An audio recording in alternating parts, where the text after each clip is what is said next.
Ulipo ukiwa umetegea channel yako ipendayo ya GBI.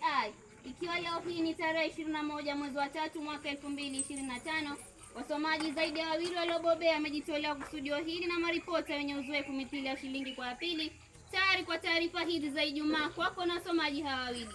Kwanza tupate vidokezo. Matokeo ya mtihani wakati ya mhula, mkutano wa wazazi, mkutano wa kidato cha 4 na walimu wao, zilizala michezoni. Matokeo ya mtihani wakati ya mhula yanatarajiwa muda wowote kuanza sasa. Kwa kina cha habari zaidi tumpate mwanahabari wetu Salim Chimbugwa. Naam, wanafunzi wa shule ya upili Golini waliofanya mtihani wakati wa mhula katika majuma machache yaliyopita. Hivyo basi wanatarajiwa kupata matokeo yao muda wote kuanzia sasa, kwani upandacho ndicho uvunacho. Matokeo hayo yameonekana wazi yanawaweka wanafunzi wengine roho juu, kwani hawajui watabakia shuleni au la. Walimu wanaonekana kulivalia njuga swala hili, kwani wanaonekana kuwa wenye msimamo thabiti katika swala hili.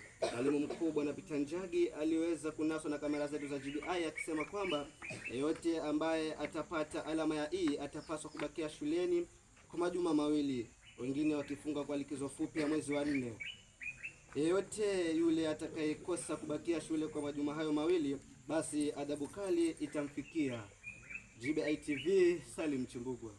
Kwingineko, mkutano wa wazazi wa wanafunzi wote wa shule ya upili ya Golini unatarajiwa kufanyika Jumamosi ijayo. Kwa kina cha habari tumpate mwanahabari wetu Mwanahamisi Salim. Naam, lisemwalo lipo na kama halipo basi laja. Mkutano wa wazazi wa wanafunzi wa shule ya upili ya Golini unatarajiwa kuanza mnamo tarehe 29 mwezi wa 3 mwaka 2025, juma lijalo.